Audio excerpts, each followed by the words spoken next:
Greetings, Friendpreneurs. We are back for another episode of Friendpreneur Fiyah podcast Unbound. I am Tiffany Bargman, your host and CEO, visionary, and founder of Friendpreneurship, LLC.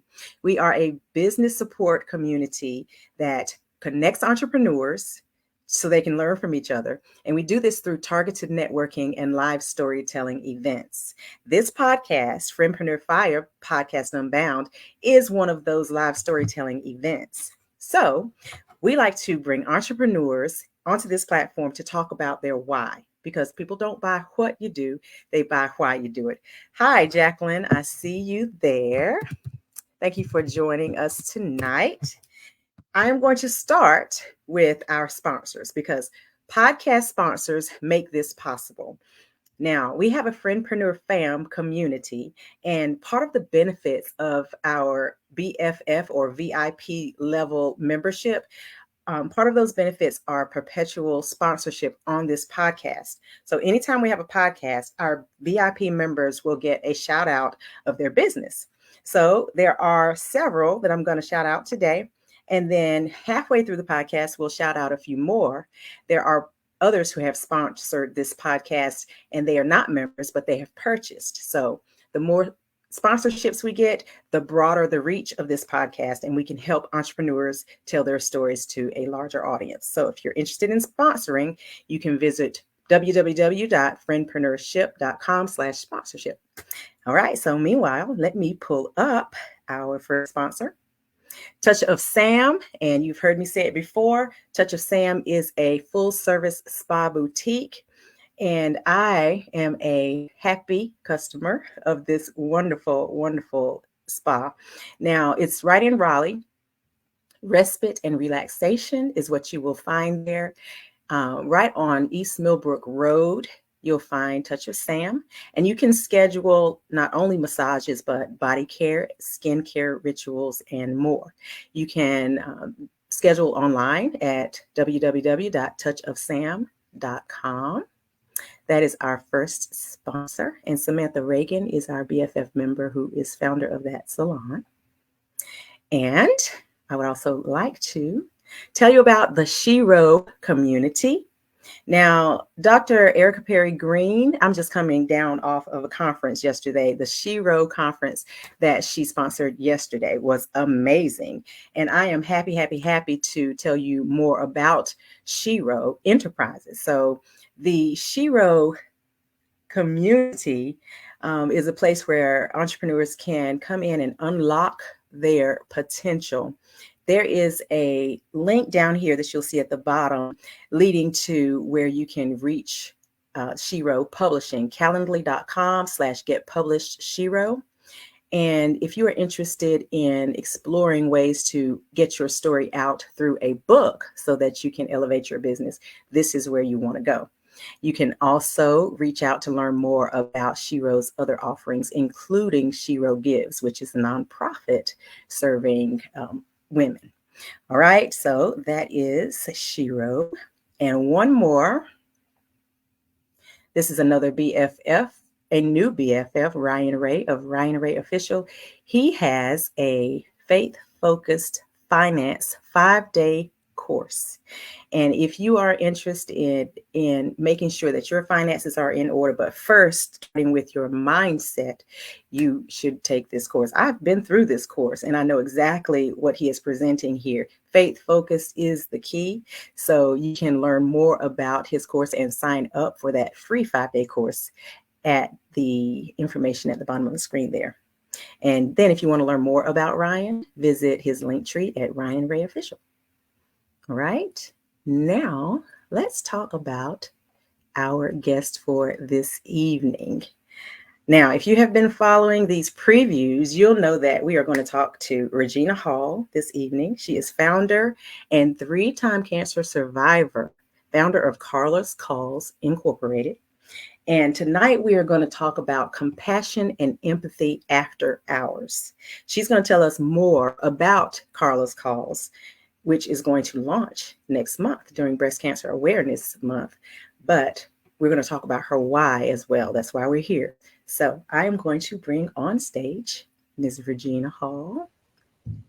Hello, hello, hello, Mrs. Hello, everyone. Hello, How are you? Tiffany. Hello, I'm good morning. wonderful. How are you? I am great. Thank you for spending your Sunday evening with me and with Friendpreneurs to talk about your why and tell us all about Carla's calls. Thank you, ma'am. Okay. Okay. Okay. I'm You know what I super have? excited about being here. I'm excited to share what we're doing and Yeah. why we're doing it. And funny, when I finally launched my Facebook page, you reached out immediately. Oh, you got to sign up. I had already signed up. I heard your speech about people don't do it because of what you say, but why? What's your Yep. why? And I Mhm. was like, I don't want to talk, but I need to tell why I'm doing this. It's Yep. important to me, and I'm passionate about our organization. So thank you for having me, first and foremost, Yes. so that I can share.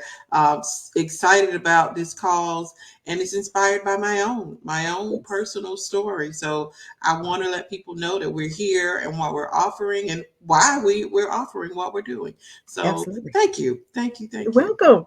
Okay, before we talk about your why, though, let's talk about who we are. Now, I know we got some blood relation in here. Let me see. I don't know if it's second cousin, third cousin, or what, but let's figure it out right quick, okay? uh Now, Hall, my Hall granddaddy, Sylvanus, and my my granddaddy. mother, my mother's Well, Barbara, yep, my dad is Lynn, and my granddaddy was Charlie. I think okay? was his nephew. Granddaddy Was that? Sylvanus's nephew was Charlie Ori. Yeah, I think that was. I think I'm saying it right. You Okay, got me hard so now. now it gets complicated. You might be a third cousin. Might be a third cousin. Either way, I, he's related. yeah, we related. We related. Hall, So I Hall am blood. happy. That We in makes me there. even happier to talk to my cousin today about the cause. All Yes. right. So who am I? Who am Who I? are I you? am, well, outside of being a child of God, Yes. professionally, for almost 20 years, I've done operations, accounting, finance. That was my background. And quite Mhm. frankly, that was where I thought I was going to land in life. That's where I was comfortable. I was, I don't want to say complacent, but maybe I was. And everybody kept saying, when you going to start a business? And my whole time, I'm like, I'm not starting a business. I'm happy. I'm getting ready to retire and enjoy. That's where my mindset was. And then life began to life. Mhm. My first diagnosis outside of was in 2014, Mhm. and I was still working, Mhm. doing my thing. I came through it. That was my the CML diagnosis. Um, What does CML but stand for? chronic myelinosis leukemia. I might have said Okay. the M word wrong, but it's a chronic form of leukemia.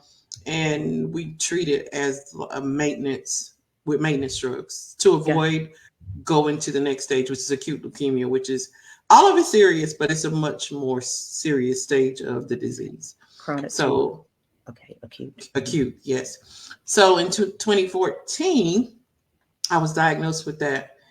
And still, nothing in my head said you're going to do a business. I was going on about my daily life. Didn't feel anything from the actual disease. I was getting ready to Mhm. have a procedure. We did some blood work, and it was like, something not right.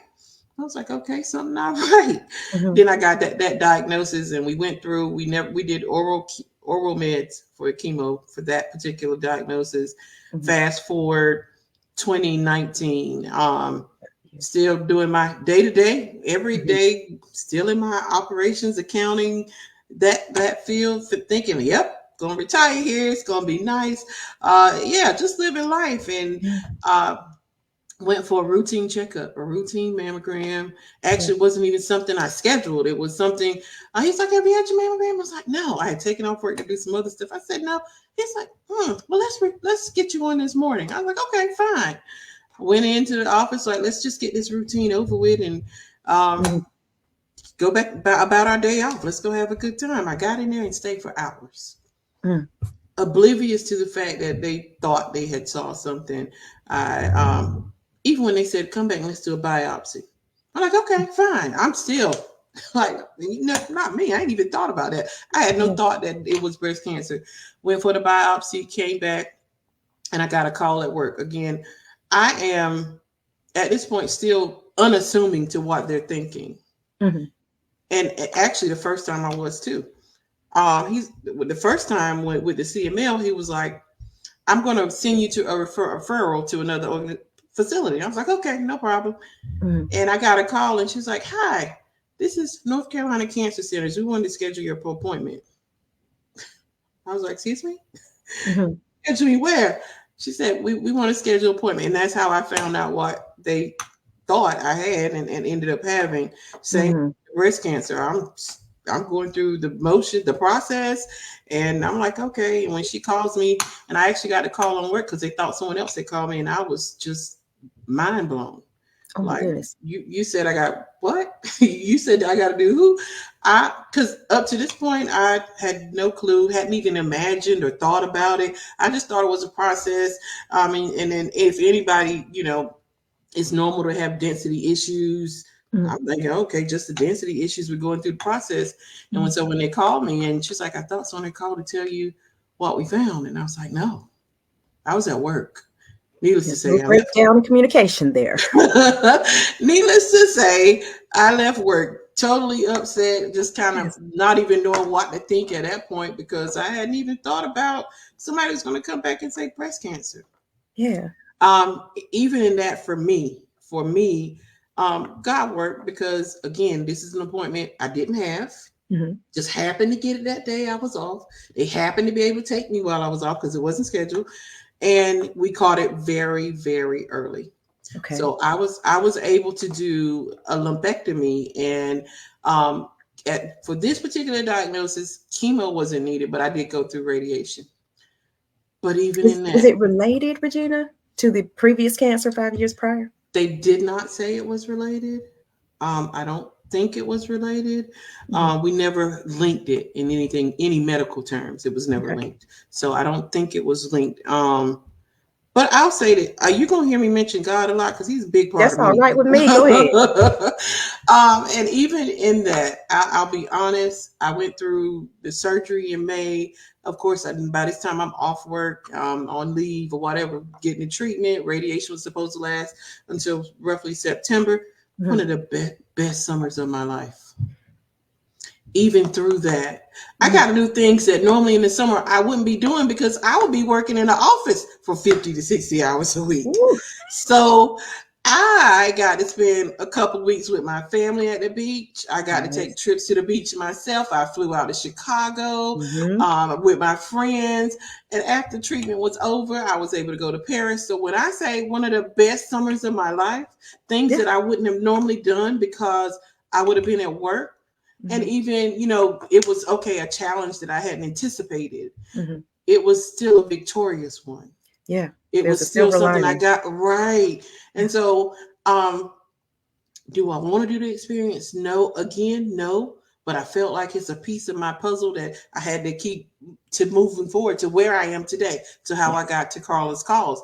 And during that time, I was going through the breast cancer diagnosis, and that's when Carla comes. I had already met Carla. We worked together years ago, back in '96, but we still Mm-hmm. kept in contact. We didn't talk every day, but I got diagnosed with the breast cancer, and she was dealing with it too, and so we began to talk more. And Now, who is Carla? Remind me. Carla Lewis Uh-huh.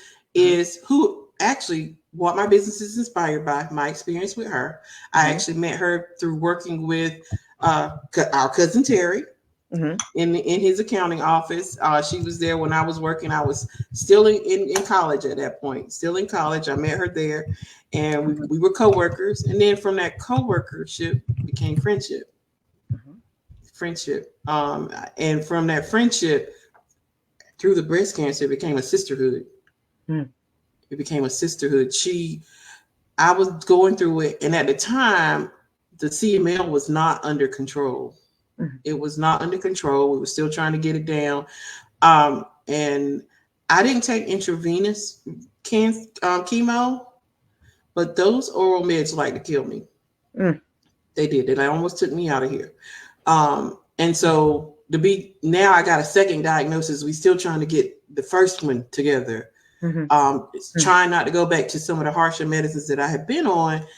And you go into the doctor's office, and so we were we'd had surgery, I had healed from that, and we were trying to schedule, how does radiation look and when does it start? And I couldn't start it because I was still the other disease was out of control.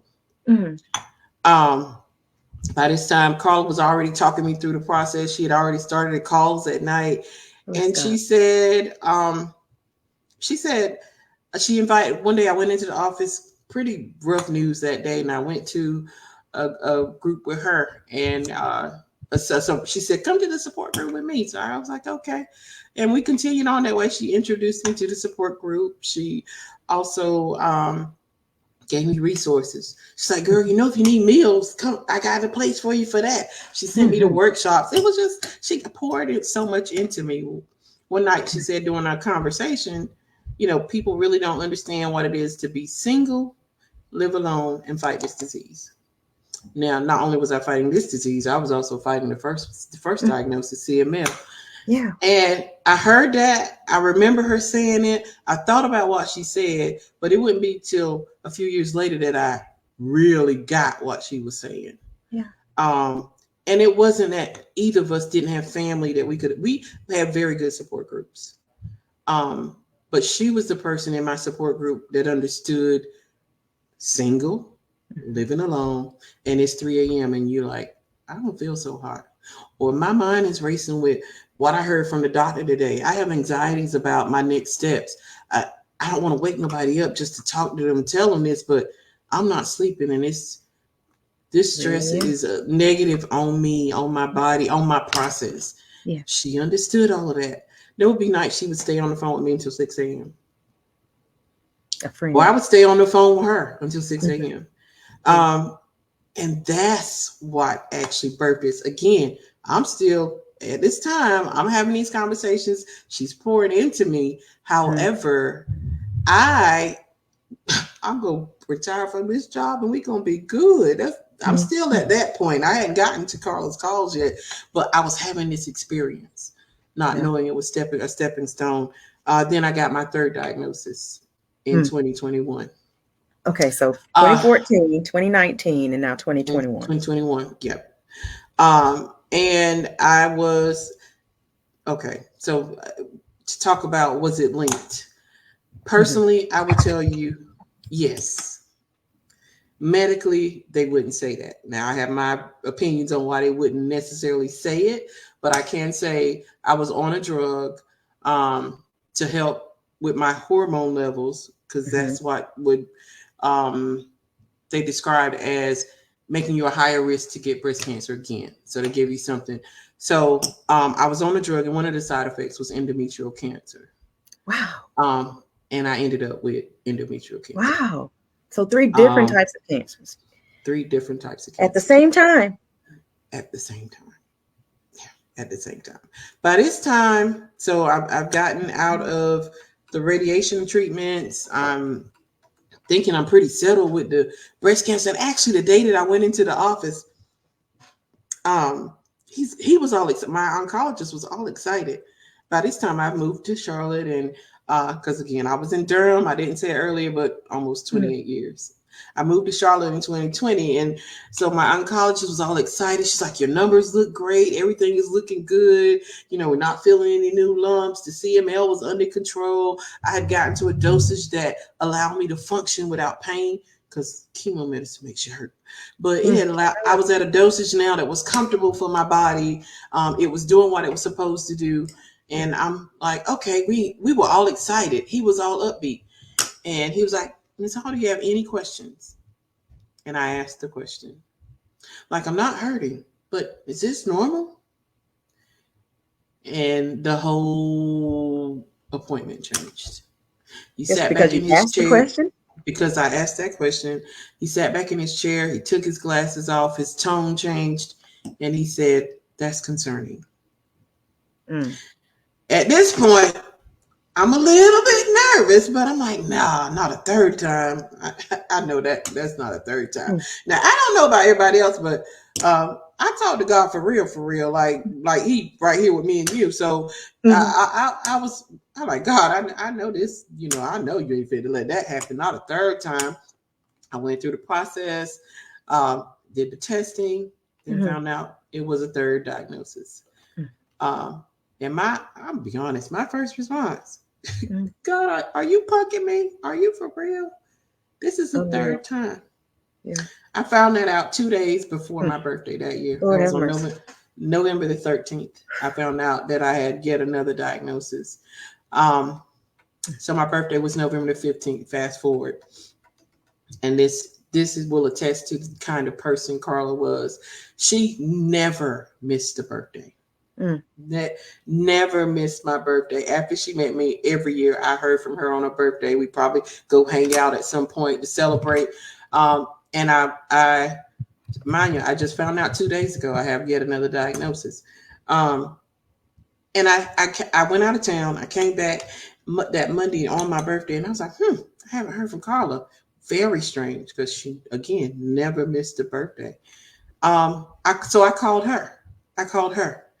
And the first thing she said out of her mouth was happy birthday. But she said it with a weak voice. And I was like, you okay? And she's like, well, they sent me home to hospice. In my brain, I didn't fathom what she was telling me. I heard her, but I didn't hear her. Then we kept talking. And when I came to what she had just said, I said, let me call you back. Because I had to process what she told me. She passed away a week later. Mentally, that was worse than any diagnosis I'd had, because Carla was a fighter and a warrior, passionate about spreading awareness, and she had fought hard. We had long conversations about how the chemo was affecting her and what it was doing to her body, the quality of life, all of those things. And the devil also knows your weaknesses too. So at this point, I'm like, who gonna help me through the night now? You needed your friend. Yeah. Girl, I'm trying not to cry on this thing, but I was like, who gonna help me now? She, and even in her weakness, one of her last few moments that I was able to talk to her, the first thing she thought about was me. Even then, it was happy birthday, Regina. So that hit me hard. I was never sick from the endometrial cancer. I didn't even know, again, I was having some symptoms. They weren't hurting me. I asked a question. And I'm going repeating that because a little later I want to talk about asking the right questions. But even then she remembered me, and I never was sick from the disease. I had a surgery after that. It was like, oh, you all better. And that fixed what the issues I was having. I didn't have to have radiation this time, so there was no harsh medicines, just the recovery process, a little challenging, but nothing like going through months of radiation and medication or chemo. Okay, question. So was this to address the breast cancer? This was to address the endometrial cancer. I did have a surgery with the breast cancer. Okay. I did have a surgery. I had a lumpectomy. Again, we had caught that really early. It hadn't spread to any lymph nodes. So after the lumpectomy, we had radiation and we were good. No, I didn't do chemo. There's so many stories within the story, and I don't know how much time I got, but let's just talk about it. But because at least it's so many other things. So with the breast cancer, I didn't have chemo. And we had talked about in the very beginning, we caught it early. It's very small. It hadn't spread to any lymph nodes. There was no cancerous cells outside of the lump. So you won't need chemo. We did a test. I had the same oncologist from the 2014 diagnosis. And so in my brain, let's get the surgery done. Let's get over radiation. And I can get back to my happy life and move forward. Well, we took a test and it showed that I had a high probability of the breast cancer returning. And so my oncologist, her whole demeanor changed once we saw that. I walked in the office and she's like, well, I think we really have to do chemo now. That was a hard day because we'd already talked about I don't have to do chemo. And I'd already known my experience before was challenging. She said, we don't have to do chemo. I was actually scheduled the next day to go to Chicago. I had been released from radiation. Let's go to Chicago. And she's like, I'm going to give you some papers. It's going to have a lot of negative things to say. Don't read it now. Read it later. Because I was already visibly upset. But now you're changing the story on me. And I got to start thinking about chemo. And I didn't know at the time because I didn't read the paperwork. I went to Chicago. I took it with me. And I just kept it in the bag because I couldn't bring myself to read the paperwork. I sat in my hotel room. I pulled the papers out. And I'm like, I'm not going to read that here. So I got back to North Carolina, and I went to see my primary care physician. I took the papers with me, and he and I looked at them together. Okay. And he was like, oh, this is going to keep you in her office, which I already knew because when she gave me the papers, she's like, all this says a lot of harsh things. Don't worry about that. We'll walk with you every step of the way. We'll be right there. We'll give you some immediately, which let me know I'd be, just like she said, in their facility quite a bit trying to take this chemo. He was like, I think this is overkill. I don't think you need it. Immediately jumps on the phone. He calls another oncologist who specialized in breast cancer and sent him my paperwork. And we sat on the phone while the doctor looked at my paperwork. And he was like, this is overkill. Why is she doing this to her? All that information. Yeah. So now I've gotten two opinions that say you don't need this. So I went back to my oncologist and I told her, no, I'm not going to do chemo. Oh, okay. So the chemo, not the information, but the chemo was above and beyond what you truly needed. Right. That was the opinions that I received. Gotcha. And so she looked at me and she told me, you're going to die. No. Who said that? My oncologist said that. And I said that to say, I'm sharing that because when I don't care what doctor you have, I don't care who's in your circle, but when their language is not your language, it's time for a new doctor. Oh, and that was I had already started feeling some way about the facility, but when she told me that, mind you, I'm in the middle of treatment. She's already seen me. She has all of my history on the first diagnosis. And you look at me in my face doing a visit and you tell me I'm going to die. She did not mask it. She didn't say anything else. She said, you are going to die. And I said after I dried up my tears, because I'm human. I don't know about nobody else. I cry, I get mad, you know what? I went through all of those emotions. And I went home, I dried those tears, and I found me another oncologist. Because let's pause right here. Let's pause right here for a second, because I know that there are two types of doctors. Mm-hmm. You've got the ones with great bedside manner, the ones who show compassion and empathy. That's what we're talking about here today. And then you've got the ones that are scientists to the core. It is about the hard facts. It is about the black and white. There's no bending. There's no off to the side. It's just what it is. When it comes to cancer and when it comes to talking with patients, I don't know what kind of training they get when it comes to bedside manner, but I don't know if they realize how important that is. Whatever you believe as a doctor, fine. You may know more facts. You have been trained and you know what happens at a certain stage and how much time people might have left. You may know these things, but there is a such thing as compassion and empathy. And you have to be able to meet somebody where they are and share information based on how they will best perceive it. And that was not it. I don't blame you for hitting the highway and finding somebody who can speak the language. Because I mean, we can accept facts and reality ourselves as humans, but there's a way to receive. There's a way to deliver and receive. So I'm glad you hit the road. Now, absolutely. Absolutely, I hit the road. And that's another thing. Again, they are the professionals, and I don't encourage anyone to take that lightly, but also know your body.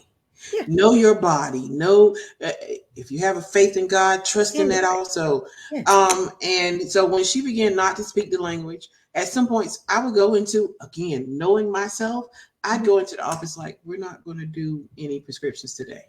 Because at one point, every time I went into the office, it was a new prescription. Oh, today we got to treat the nausea I'm feeling, or today we got to treat the diarrhea, or the swelling, or so many things. And one day I remember going into her office like, we're not writing anything today. We're not. There was one of the drugs, I tried 3 different chemos before we finally found one that my body would accept. And the second one, I tell everybody like it took me out of here. I had been in the hospital 2 weeks taking that particular chemo, and she comes into my room after I've been there 2 weeks. They thought I had a heart attack with this drug. Thank God I didn't, but they thought I had. By the time I arrived at the hospital, I could barely breathe. There was no activities that I could actually complete. My mom and dad had come up that weekend because my aunt said, I think she's really sick. Let's go check on her. So they came up. Mm-hmm. And I knew from my dad's response, because he's Hall man, that's our connection for everybody listening. And you know how tough and, I got this, no emotion, that kind of thing. And we got to the hospital, and I could recall my dad was like, don't you move, just stay right here. So I knew I was looking pretty bad, because normally he'd be like, oh, she can go in. She's okay. No, this day he said, don't move. Let them come out to you. And I did that one. I didn't have the energy to do anything else. Anyway, we got in there, stayed 2 weeks. And at the end of the stay, she comes in my room and she says, yeah, as soon as you're all recuperated, we'll start this drug again. Again, I refused her advice. And I said, no, I'm never taking this drug again, ever. So I said that to say, know your body. I'm not saying dismiss the doctors. I'm not just saying dismiss the professionals. As I said prior to, even when I decided to cut her care, I had 2 other opinions, and actually a third before I finally moved my care from her. Right. So I don't take it lightly that they are the professionals. They do know what they're talking about, but know your body. It will tell you when it's not working for you. Your body will tell you. I had laid in my bed, actually sat up in the chair for a week because I couldn't lay down without feeling like I'm drowning. From the drug. So for her to say, come back, we're going to start again. No, ma'am, we are not starting this again. If there's not another option, I'm leaning solely on God, because I'm not doing this anymore. And testament to the fact I'm still here, and I didn't do what she asked me to do. Not encourage anyone to be, but just know your body. If you listen to the professionals, know yourself. Know yourself. Your body will tell you when it's absolutely not right. Right. And they are practicing medicine. They are practicing that is a key word there. Practicing medicine. So know your body and advocate for yourself. Even with the endometrial cancer, had I not asked the question, it was a simple question. Had I not like, I got a question about this, I'm wondering, I would have never known. And I'm the person that goes into the doctor's office with my tablet, because I've researched something, or I've looked at something, or you prescribe something. I got questions. I looked this up. I go in there with notes. So I'm making the best of this 30, 15 minutes, whatever it is you're giving me. So advocate for yourself. That's another thing. I got sidetracked, but definitely advocate for yourself.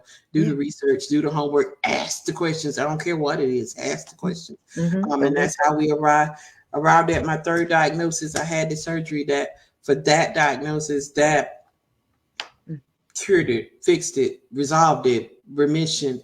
So I this year I celebrated my 5-year remission. For me, that's huge. Praise God. Yes. That's huge, because they, in doctor language, they tell you, if it's going to come back, it's going to come back within the first 5 years.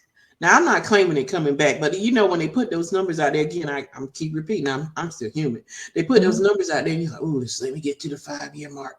Let me get to the 5-year mark.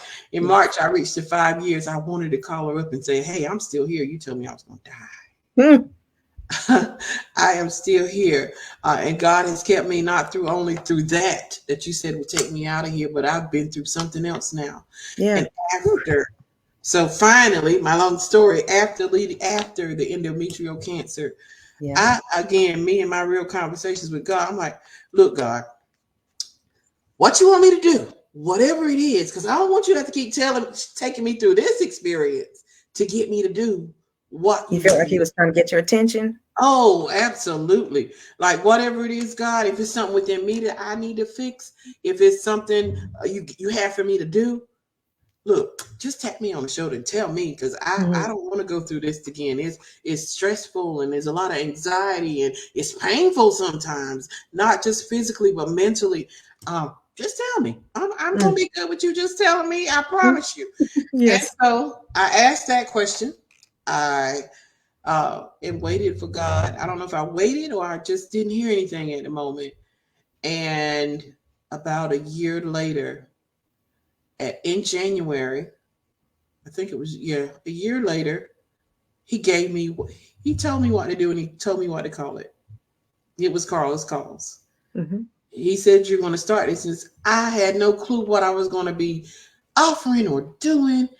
And I kind of, so I started, okay. He said, "Carla's Calls."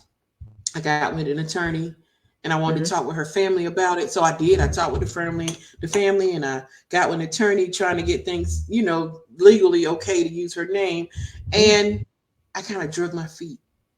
It wasn't an attorney. They'd ask me questions and I would be like, I'd answer the questions, but I wait a week or so to get back. I, Take your time. wasn't real very fervent about it because Yeah. in my brain, I like, first and foremost, I like to have control. In my brain, I didn't know what the next steps were. Mm-hmm. And I got to January of, so that was 2023. In January of this year, I said, "God, you tell me to do this, but I don't know what to do." And he clearly responded, "Just move, Mm. just move." And I was like, okay. And I went and I started searching for someone to help me with my business plan. Okay. I hired a business coach. Huh? And when I say it was a divine intervention that God sent her my way, I started searching. Somebody had recommended her. And so I reached out. And after the first conversation, I completely knew she was who I was supposed to be working with. Yes. And from there, we created my business plan. And that was how Carla's Calls began. So Okay. back up a little bit. We created a business plan. I had the business plan. And I'm like, okay, I got to do 501c3. Mm-hmm. And I was like, everybody was talking about how long it's going to take. And I, I was like, okay. Somebody said, "Are you going to quit your job?" I said, "Absolutely not. I love my job. It was convenient, flexible, paid me pretty good. I Mm-hmm. like what I did. I worked with good people, probably the best corporate job I've had my whole career." "Are Mm-hmm. you quitting your job?" "Absolutely not." That's what I said to them. And by the beginning of the second quarter, I was laid off. Okay, God, he I has a was way. like, He has a way. He has a yeah, way. yeah, yes. And so, of course, it stung a little bit because, again, I'm telling you, this was the best corporate job I've ever had. And I'm like, no, I quit my job. I love my job. That's security. I'm gonna do this, but it's, we gonna have to do this after hours.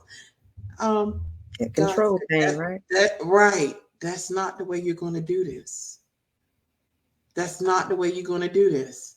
Now I was a little stung. That hurt a little bit because, I didn't want to leave. But when I tell you the doors that have opened since I did what he said and moved, Mm-hmm. we got my business plan back. We got my business plan back. And I looked at the startup costs and I came home one night. I was still working at this time. I came home one night and I said, let's sit down and figure out where we're pulling this money from. Let me see what I can move around. Let me see, where I can savings or investment. Let me see. Mm-hmm. I promise you, I got a call the next day. Somebody donated and said, "Hey, we want to bless you." I had served somewhere else and they said they want to bless you. And they blessed me with the total of my startup Yeah, costs. you gonna make me get up and do a cartwheel around this room? So I'm saying that to say God won't lead you somewhere and not give you the He resources. will not. And that's He how will this not. has worked ever since he said move. And I decided to just move. Look at that. The Okay. doors have opened. Oh yeah, there's a lot more to that piece too. A lot more to that piece. Okay, But we gotta pause. We gotta take a break. I need to absorb that first because I got the tinglies now because it's all about his intentionality and his yes, timing and yes, obedience. So yes. we're gonna come back after a break and Okay, talk about it because I want to okay, delve deep into the provision that you just okay. mentioned, and Hmm. then how that springboards you into actually establishing this organization and Okay, making it happen. Okay. okay, okay. All right. So I'm going to send you backstage for about 45 seconds to a minute. Be thinking Okay. about all of that, and we'll be back. All righty. Yes, ma'am. All right, here we go. Yeah, woo, I got to recover for a second because when I hear a good testimony, it just does something to me, and I know how God works. So all of this is resonating so strongly with me. I have to pause. Okay. We're going to talk about Carla's calls again in a minute, but first, let's talk about our other two sponsors. Okay. We have two more sponsors. I'm going to play a nice video for you. But first, let me tell you about Katura Wicks. She is a new BFF VIP member of the Friendpreneur fam, and she founded Enlightened. This is a virtual administration company, and I want to share her video with you. So stand by while I get that.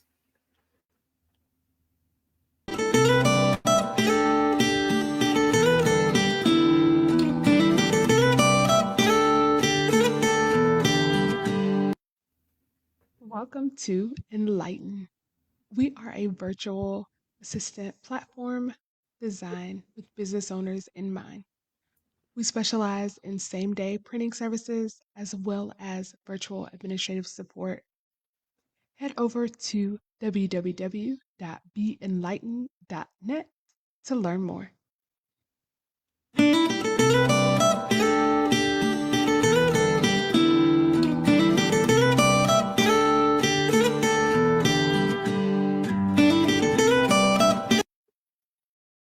All right, now I'm going to show you one more sponsor. This young lady is also a member of the Friendpreneur fam, and part of her loyalty rewards includes advertisements on this podcast. So she has decided this month, one of her selections is this advertisement. And I'm talking about Marry Me, Brutus to Saint.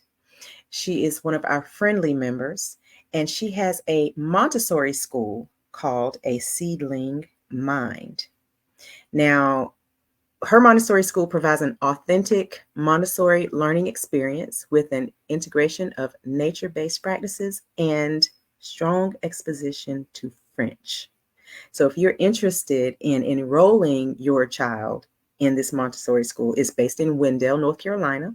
You can reach out to the founder, Marimi, Brutus Toussaint, via email at hello@aseedlingmind.com, or you can call her at 234-7883. That's area code 919-234-7883. All right. And if you are enjoying this podcast, if you enjoy the information that you're receiving and you love listening to the stories about the entrepreneurs and their why, hey, Friendpreneurship would like to hear from you, and you can send a tip in the form of a Buy Me a Coffee contribution. Here's the QR code on the screen. Buy me a coffee. I love coffee. Thank you very much. All right. I'm going to come back to Miss Regina Hall. She is our guest this evening, founder of Carla's Calls. And I want to make sure that you guys know we are talking about God right now and his intentionality and obedience and all of that good stuff. So as I bring her back to the stage, I want to ask you, Regina, reflecting on your journey with Carla's Calls from the inception, the conception of the idea all the way to implementation with the business plan being written up and money or provisions coming in so you can actually move. Mm-hmm. Let's talk about what Carla's Calls is going to do now as we launch in October. What is the plan for your target audience? So our plan is, and our target audience first and foremost is it's open to everyone, but our target audience are those single survivors and their support groups. I feel like it's not only the patients that are actually going through the journey. When you have a support group, they go through it with you. They may need to talk. They may need to, hey, I've taken on all this heaviness, because some of the stuff you got to share is pretty heavy. And so they may need to call up somebody and say, hey, I just need to talk to somebody. I'm going through this. I don't really know how. And no, we're not paid professionals in that area. And we'll definitely refer you to someone else if it escalates above something that we are qualified to do. But I can listen. I can be a caring ear. I can say, hey, you're not alone. Just pick up the phone and call me. That's one of the things that Carla's Calls is going to do. We have a hotline. It's going to be a 24/7 hotline.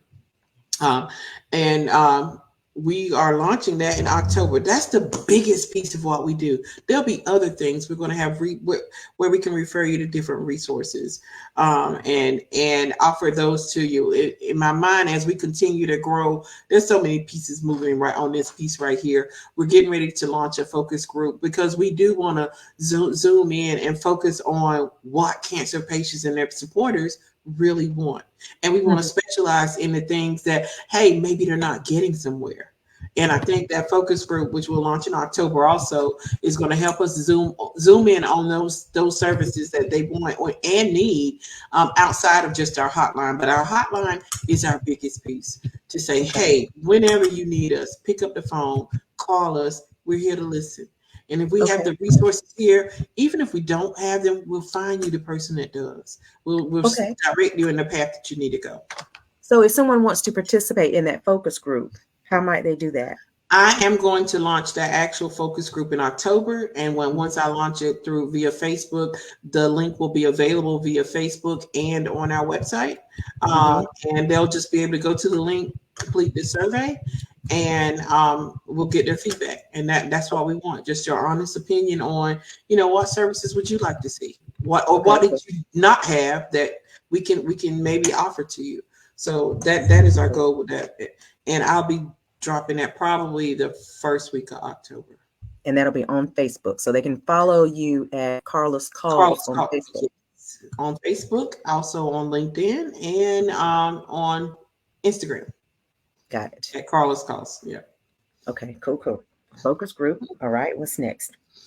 So, and we were talking about, so that's the gist of our services for now. Again, what I didn't know going into this, first and foremost, I knew operations and accounting, generic to every business that exists. I didn't know the specifics and the particulars about this. So when I went to God, I'm like, I don't know what to do. I really didn't know what to do, didn't know where to start. I knew about, the formalities of getting the 501c3. So let me tell you my story about the 501c3. Everybody was talking about how long it's going to take. And, now I'm laid off, so now I can completely focus. I thought I had some time. I was just kind of chilling. I filled out my application on April the 12th. In 3 weeks, I had an approval. 3 weeks? 3 weeks. I was so shocked because everybody had talked to us like, well, it's going to take a few months. I didn't know. So I called up my business coach and I scanned the document and I sent it to her. And I was like, is this what I'm looking for? She immediately called me. She called me. She said, that's exactly what you're waiting for. I still wasn't settled in my spirit. I'm like, let me call IRS and make sure I got, she's like, is it letter such and such? I was like, yeah. She said, well, that's your approval. Yeah, you're good to go. Wow. 3 weeks. When God says go, he is ready. And you better be ready and hold on tight. It's going to move quick. Right. So that put me in fast forward. I got it in 3 weeks. I thought I had time to lay back with my website. I'm going to find somebody. I was still searching. I had been in a few meetings with, trying to figure out, how I'm going to get this website done. And I thought I had plenty of time. Well, this comes back in 3 weeks. And I was like, okay, you got to get on fast forward. She said, oh, you ready to go now? You need to get. I was like, oh, I don't even have a website yet. Wait a minute. Right. So I went into website. I was searching around. I had been in a few meetings with the website.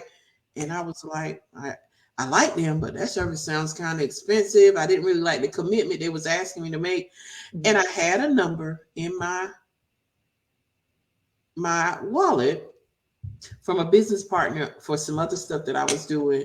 He had given it to me. I thought I heard him say, try this guy. He might be a little bit expensive though. So I hadn't done it because he said might be a little expensive. Mind you, by this time it's May. I had that number since January. I was like, well, let's just try him out. Let's see. Talk to him. Even that was God. Wow. Like you've been sitting on this in your wallet for 6 months. And he came through and he built my website and I'm very pleased with it. And even with that, he was like, I believe in what you're doing. Let me give you these services. So even with that, I got again, God was in that. So now we got our website going and we're up. And that's when we really just now let's get into it. How I chose a board and got people to come on with the vision that I had. And then we started sitting down thinking about how does this look? How does this work? And honestly, we're still doing that. It's Oh, not that's gonna something. continue. Yeah, we're still doing that. We're still trying to figure out. Right now, our mind is on, let's test this phone line, which is Right. a whole nother. When I say God did all of this, I started talking to, meeting people about my phone system and what it would look like. Yes. Talked around to different people. Started meeting with Microsoft. Ended up, I got a grant from Microsoft. So after I paid the configuration and the setup fee, my actually monthly expense with Microsoft is nothing because of the grant that we received. Wow. Let's back up to the setup fee. I got that number. It was a well-rounded number. And I was like, woo, yeah. I didn't want to deplete what we had trying to get the phone system, but I knew we needed it. Yeah. Somebody said, how much is your phone system? I said, I don't know yet. I'm still meeting with Microsoft. I said, hopefully they're going to provide a quote pretty soon. So we kept meeting. Another week or so went by. They sent me the quote. I looked at the quote and texted it to the person. And by the Monday of the next week, I had my phone system paid for. Wow. So when I tell you, Jesus all the way. It is God. This is my assignment. It's not Yes. business. This is my assignment. And God has given me the provisions to make it happen. And even when I get a little leery, because again, I like consistency and a plan, and my job offered me that, and I no longer have that. I was sitting here about 2 weeks ago, and I said, I normally don't have a problem getting an interview. For me, I think I interview very well, and it's, to me, it doesn't come as that much of a challenge. I'm talking about myself, so just sell yourself. And I'm like, but God, I was in tears. Like, I ain't even got one interview because, again, I'm not going to move back to that unless He tells me to. But I'm still keeping those options out there. Don't be crazy. I'm keeping those options out there. So I continue to apply. I'm like, but I ain't got not one interview. God, why? What's wrong? What is the problem? I've never had this problem before, and I've been laid off several times. So I'm like, okay, we'll do what we always do. Now let's read what's scrolling across the bottom of the screen right there. Carla's calls it. Oh, it's my assignment. Absolutely, it is definitely my assignment. It is my. I know it's my assignment, and I was crying these tears. There was actually real tears. Uh-oh. I normally get an interview. Yes. Okay, we froze. Yeah, a little bit. But I normally get an interview. I was crying this cry.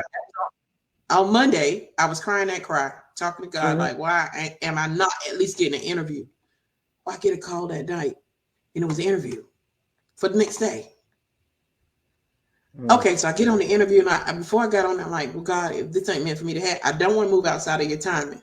Right. I got on the interview, and he was like, well, do you think this is something you're interested in?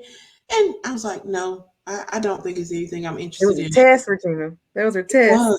It was, and it was God telling. And then after that, I got off the phone, and I didn't want the position. It wasn't a position I wanted after we talked about it. I was like, just trust my plan. Just trust me. Okay, you needed a reassurance. I gave you the interview. You cried about not having it. Now you got one the very next day. Trust my plan. So that's where I am. I'm all in. Everything that I'm invested in this, I'm all in. God said, this is your assignment. Trust God's plan. Yes. Trust. So now I'm like, God, I'm not going to move until you tell me to move. I know this is what I'm supposed to be doing. If it is meant for me to go back into corporate America in that capacity, you'll open that door. And what I have purpose at this point in my life, if you open the door, I am walking through it. Okay. I'm walking through it. I you. This question is completely on point right now. Okay. Worship and work. When it comes to worship and work, as a Christian who is running a business, an organization, how do you see the relationship between worship and work? Do you see them as synonymous, or is there some separation that has to occur between the two? What is your approach to worship and work? For me, it's synonymous. It's synonymous. I get to go out and I get to share with people my testimony, not just my story, but my life. I get to show how God showed favor on me and he introduced me to someone to help me during my time of need. I get to show a stranger that I can love on you. And for me, all of this is worship. It's Yes. not just this. All of this is worship for me. This is my life. I get to share it. I get to give glory back to God for taking me through every single diagnosis, for introducing me to somebody to help me along the way when she was fighting it herself and she didn't have to. Sometimes she called me, she was sick. She didn't, but we just sit on the phone and talk to each other. I get to share that God's love works that way. And as long as I get to give him glory through all of this, and I get to share my testimony and I can help someone and I can love on you and be like, hey, I'm your partner and we're going to fight and war in this together, even if it's just with one phone call, and I can help lift you up for that moment, it is definitely worship. It is definitely worship for me. And that Synonymous. leads me to ask about mindset too, then, because if you are going to be telling people your testimony, you have to talk about that journey, because you've had your downtime, you've had your moments of fear, you've had your tears to cry, but then God has shown up for you. I can imagine that in a late night call, 2:37 a.m., you were talking to somebody and encouraging them. What type of mindset are you going to be asking that person to take on as you have these conversations? The first thing I always tell, if going through, and not just cancer, but just anything that is traumatic or hard, challenging, and even, is positivity. For me, it's going to be positivity in my faith, because I know where my help comes from. But positive, the first thing I had to do is the things, the people, the items, everything that carried a negative connotation, everything. Let's get rid of that. Because what you're about to fight and what you're going to face, it's already going to be a challenge. So are you going to make it worse by going through it and, oh, this is me, and oh, this is horrible. Oh, but what I did first, I keep positivity and making sure I guarded my language. Notice I've said I had 3 diagnoses. I've never told you I had cancer. Never have I said I was diagnosed with that.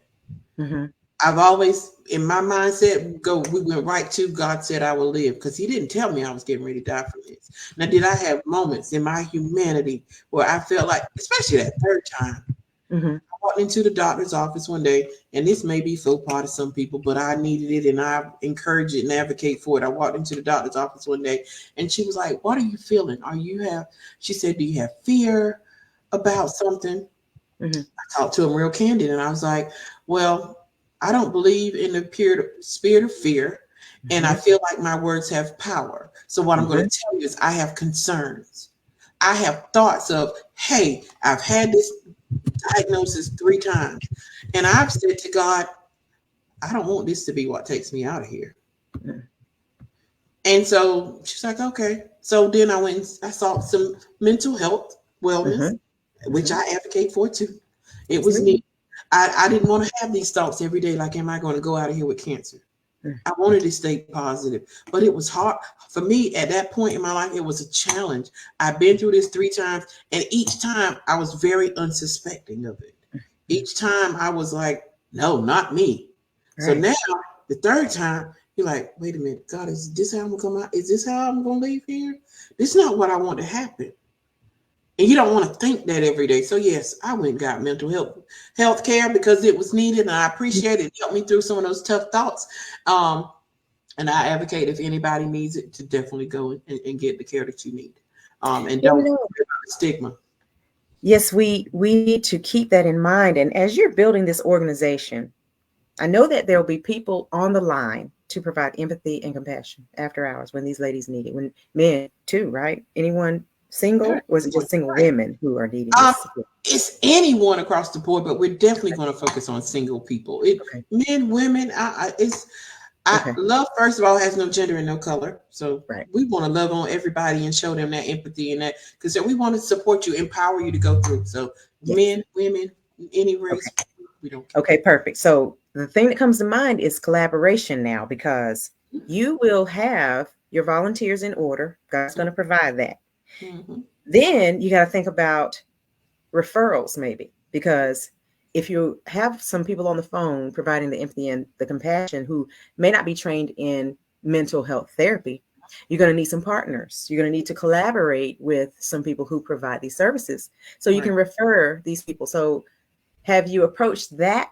Have you gotten to that So place in your journey yet? we have several things that we're working on. First and foremost, I went and I took a suicide awareness class that gave me a certification as to just identify that somebody Mhm. might be in that space, Mhm. identify it, and then it doesn't teach me to go in and start talking to them and provide solutions, but it did teach me to be aware Mhm. and to get them to the right places. And I've been to several events where I was able to to network with other organizations, some of them being mental health care people.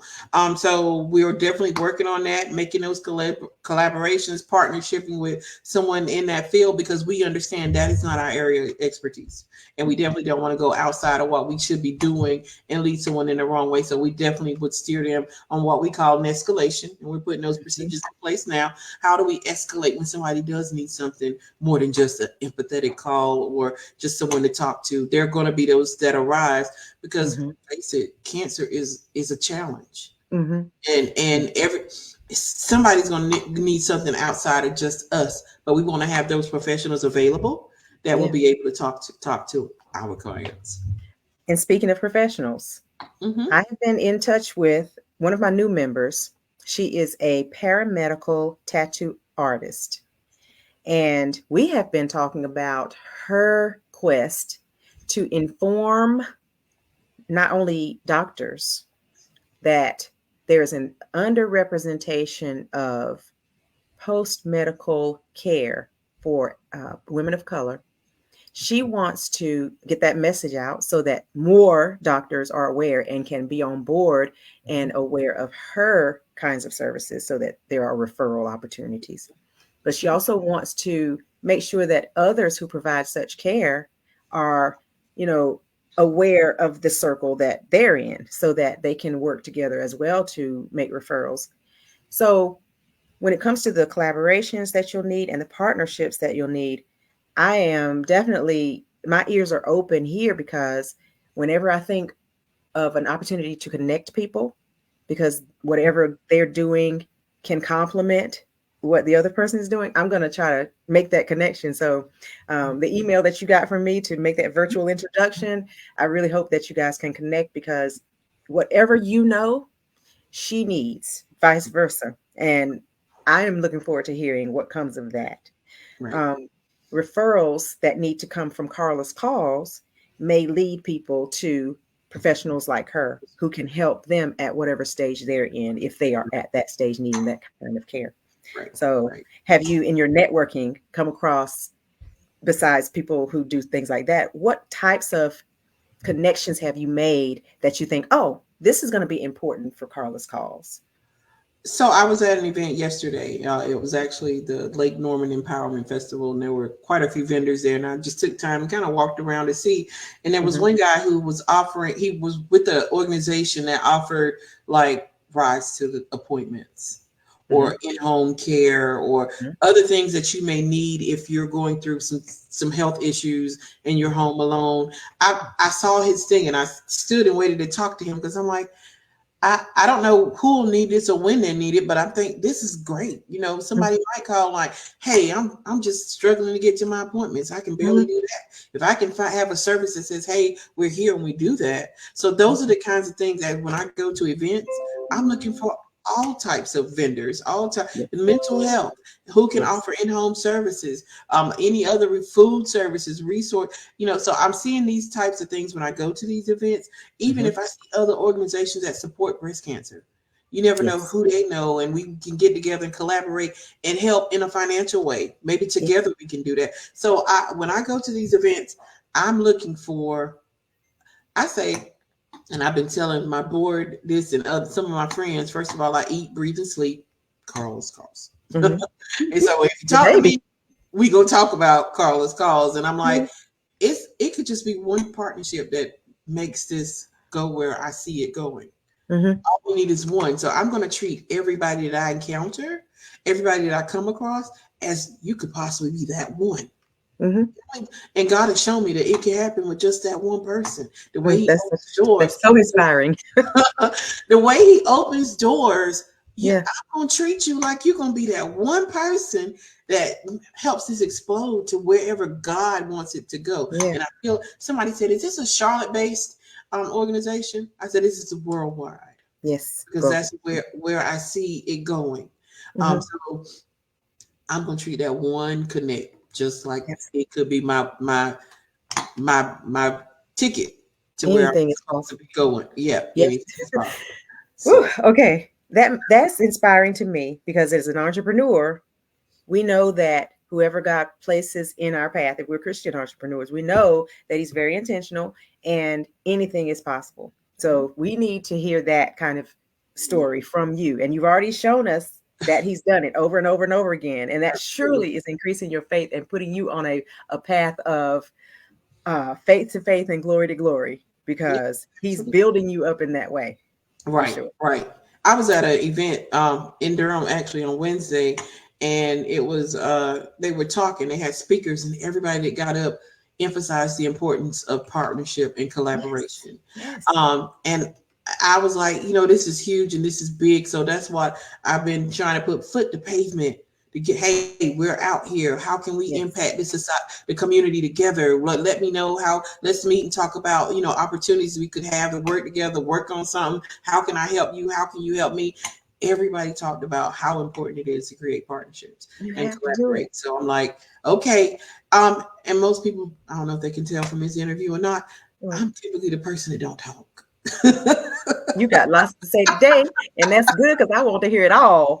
And I know there is no shortage of information. There is no shortage of volunteers and donations. It's out there. And Susan G. Komen Foundation has proven that over the years. You go to a 5K or a walk, or you're going to see thousands of people, not just the people walking, but the people volunteering. We're talking about thousands of people. Not only that, I think it's because, and you can validate this, so many people have been touched by cancer, whether it was them or a loved one, that it is a unifying thing. Even though it's a horrible thing, it is a unifying thing that makes people come together and do something good.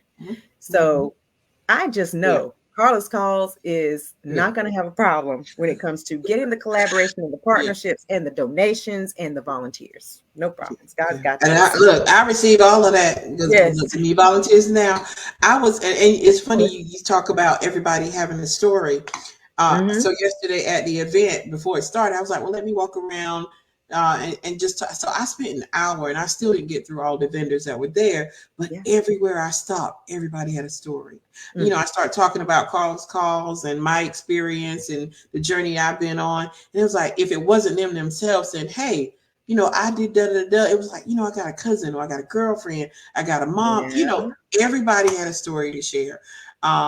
And actually, when I was going through it, nobody knew I was until I dropped the Facebook page in July. Most people didn't even know I'd had cancer. I didn't. 3 times. I did not know, and you are my family. And when I heard it, I was like, she's over here going through this stuff for however many years, and now she has come to a place where she is gonna do something special with her testimony. And I didn't even know she was having a test. I didn't even know she was in a test. But when you just mentioned stories, so everybody has a story that you were talking about at the event. Now I remember the lady I spoke to yesterday. I still don't remember her name, but she said that she wanted to start a podcast to talk about the stories of breast cancer survivors. She was a survivor herself, and we were talking about the paramedical the post-surgery services and whatnot. And then we got on the subject of her podcast, and I'm thinking, I need to connect you too. So when her name comes to mind, I'm going to make sure I connect you. But the stories matter. And that's why I'm here, because these stories, we got to get stories out. Yes. And I take time to listen to every one of them. That's why it took me an hour to get her. I didn't even finish. The event actually started, but I take time to listen to every one of them. Yes. Because sometimes that's all people need is you just to stop and listen. They matter enough to you that you just stop and listen. Just listen. That's what I want. Yeah, I want to push with Carla's calls. Just stop, listen. You are not here. I'm here to talk to you. And that's what we're going for. You are one person, Regina. Mm-hmm. You're one person, right? Mm-hmm. And so let's talk about these volunteers that you need to help you with this vision. So this is just one of the opportunities, and they are opportunities. I'm going to call these are opportunities that you have to spread the love, share, empathy, care, all of these. But this is just one of them. Actually, if you go to our website, we have a whole page of opportunities ranging from admin to helpline, marketing. We could use if you got a skill. If you don't have a skill and we can train you, we can use you. If you have some time to give, we want you in there to help us impact others. We need people to, again, this is a 24/7 helpline.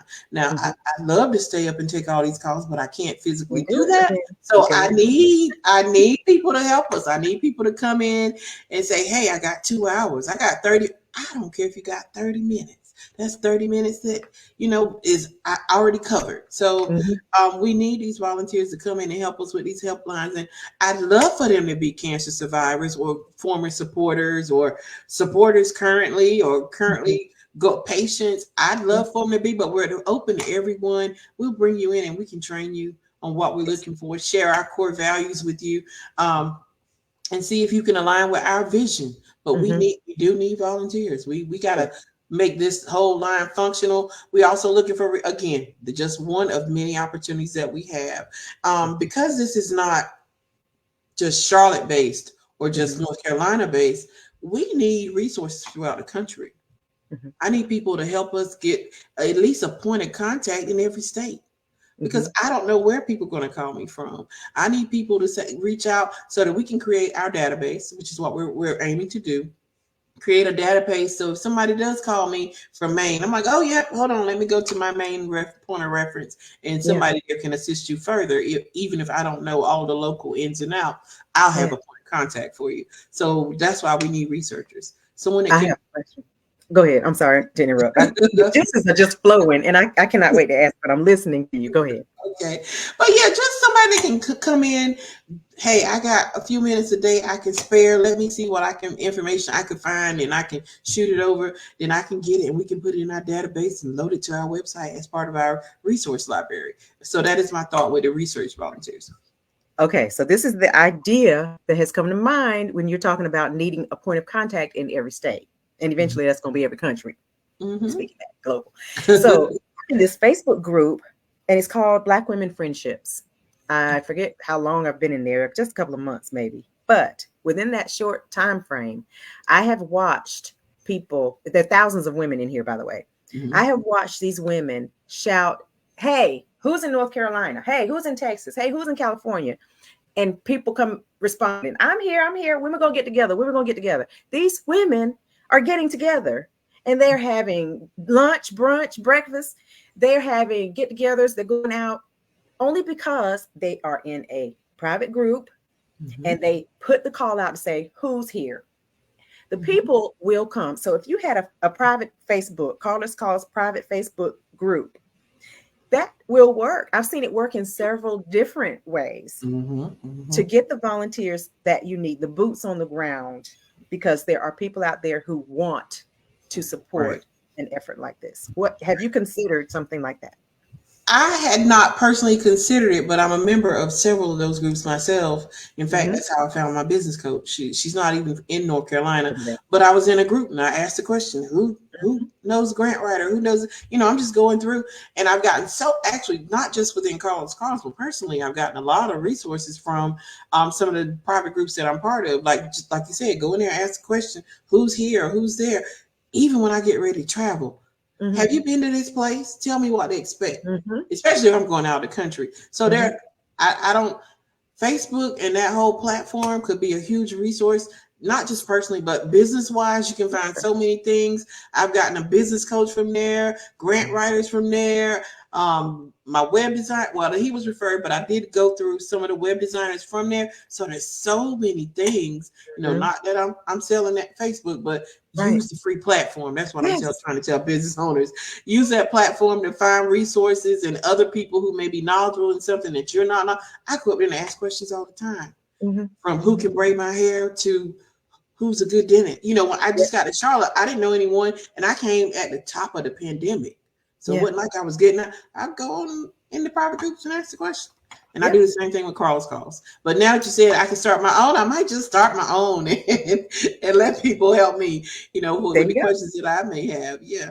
So and when you start it, share it. I will promote, support, repeat. Do you hear me? I will tell as many people as I possibly can. And I'm sure you will get the support you need. Thank you.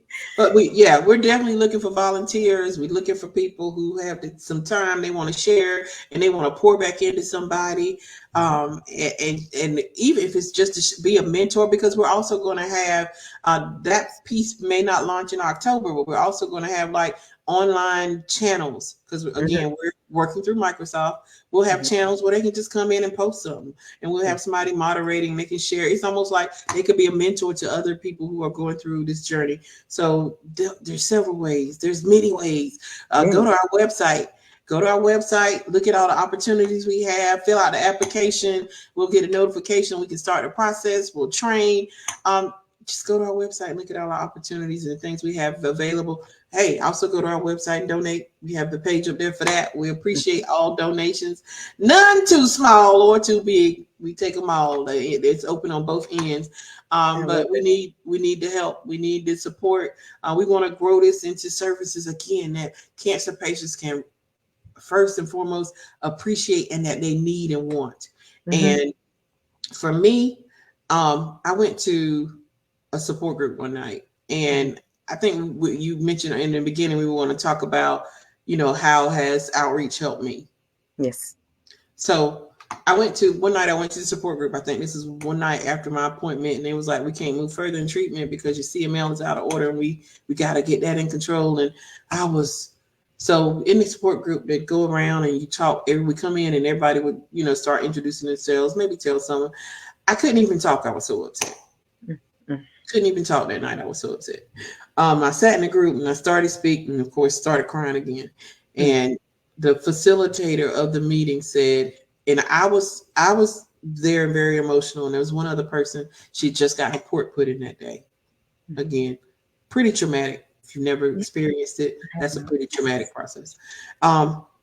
She said, hey, I got these index cards here. Everybody write something positive, a prayer, inspirational on it. And at the end of it, we can split them up and we're going to give them to Regina and the other person. I was still quite upset, and I went home and I took them home. I stuck them in my purse and I came home with those index cards. To this day, those index cards sit in my nightstand under a glass thing. When I went through and I started reading what people had to say, whether it be a scripture or just something motivational, something encouraging, people took the time to write something to me just to help me through, because at that moment I was struggling. It's still huge to me. I still go back to that, pull out my nightstand, look down at it, and I read back through those same cards that I got 5 years ago. I love it. I don't think they'll ever understand how that helped me through that period, because I was having a really hard time. And again, I don't want people to say, well, I got a support group. No, I had one too. But it was still impactful that somebody took the time just to write down, I'm praying for you, or whatever scripture it was. All of it helped me. All of it helped me through. So that's how outreach had helped me. When I was going through, when I was in this journey, yes, Carla did huge things. I had the people she introduced me to. That's how I got the index cards that I keep forever. I will keep them forever. I probably should have them laminated and take them from under the glass so that they don't fade or whatever, but they will be a part of me forever. That was huge for me. Yeah. And I want somebody to feel that from what we're doing. I can see somehow a big picture frame with those index cards collaged on your wall. Yeah, I will never get rid of them. They help me in ways that and I look back at them now and I smile like, they took the time to do this for me. Yeah. Yeah. Yeah. So And now you're that's taking the time to do Carla's calls for yeah, others. yeah. So that's how outreach has helped me. And that's just one of the ways. That's one of the ways. And I think sometimes we get, oh, I don't have the money, I don't have this. Just the little things. If you stop and think, I mean, be Mhm. realistic about it. People don't have to be nice to you. They Mhm. don't have to give you their time. Nope. Somebody, God had Mhm. favor enough on you for somebody to stop, give you the time, and then give you something encouraging along with it. That's Yep. invaluable. That is Yep. huge. And if you think about, Mm. oh, he shined on me today just through somebody else's, hey, I'm praying for you. Yeah. Yes. So Yeah. worship in my business is synonymous. It's synonymous for me. Absolutely.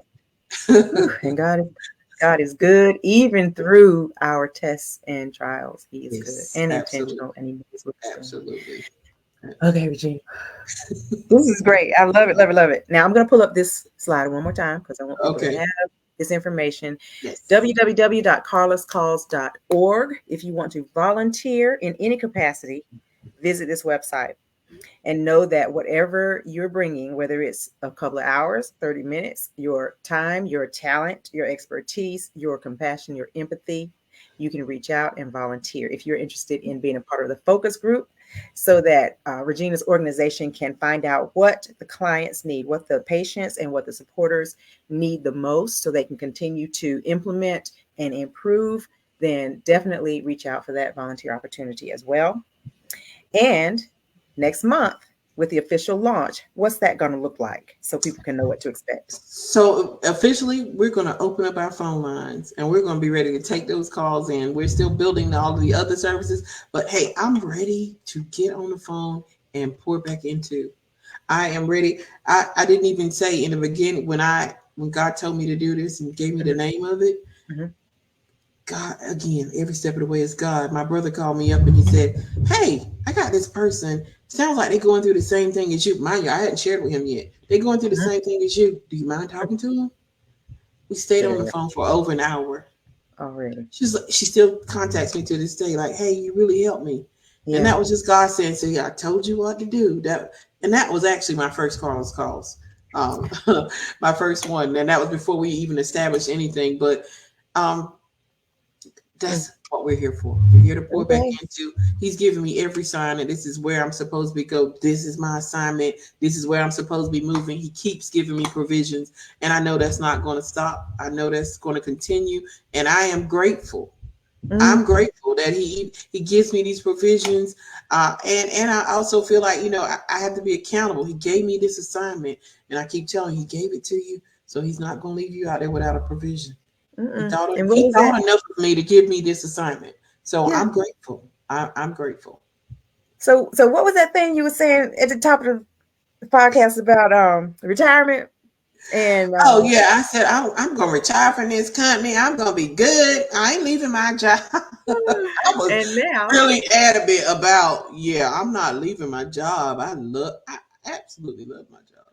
and now. But God got a different plan. And Yep. I'm all in. I am all in. And I'm like, I said the other day, God, open the door. I'm gonna go Yep. through it. Yep. And so I've had to change a lot of my thinking because Mhm. I'm very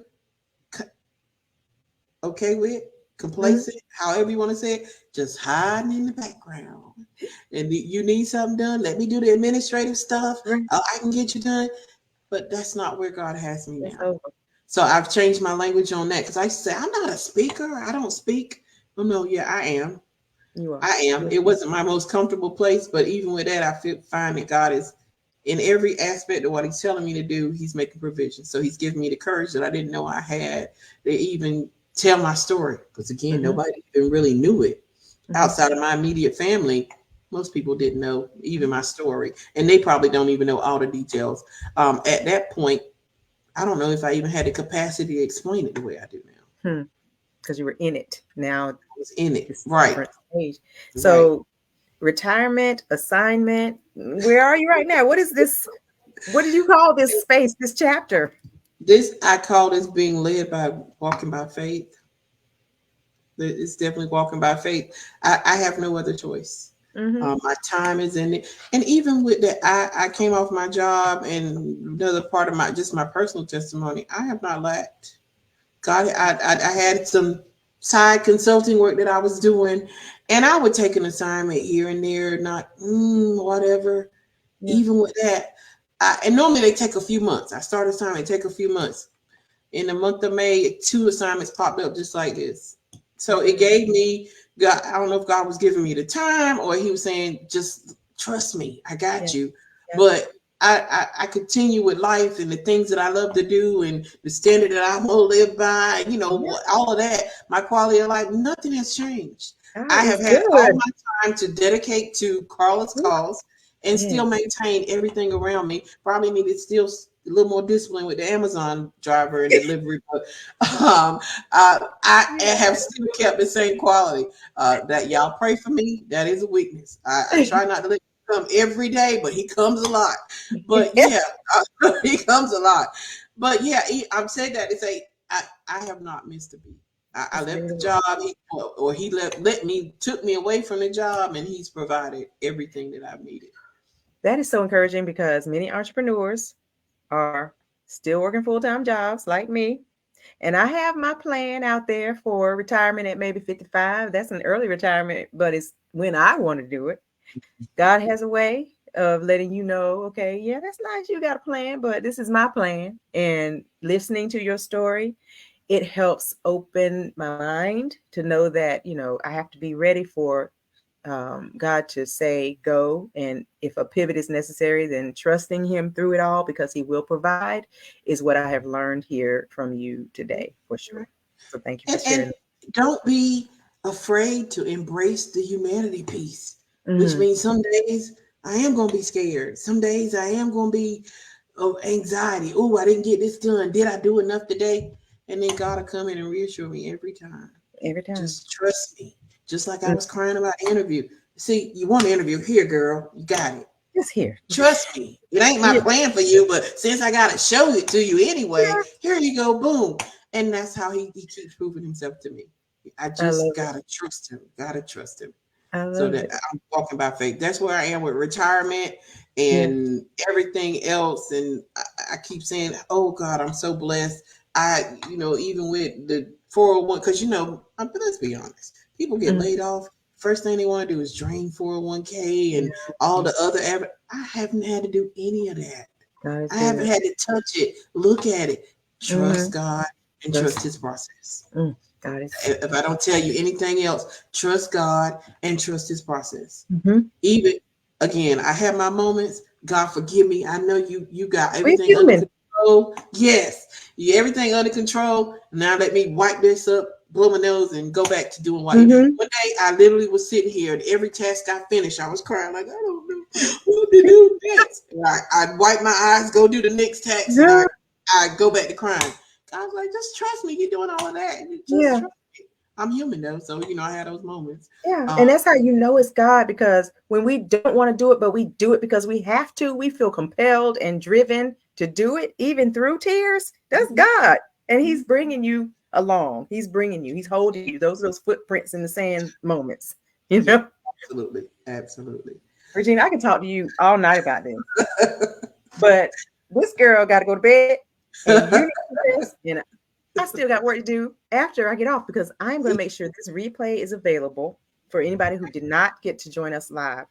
I like to put these on YouTube. I'm building a whole library of these podcasts. So when we're done, I'm going to stay up. I'm going to do that. I'm going to share the link with you. Okay. So meanwhile, let me just pop this slide up one more time. All right. So carlascalls.org to volunteer and to make donations. Do not forget that, everybody. Right.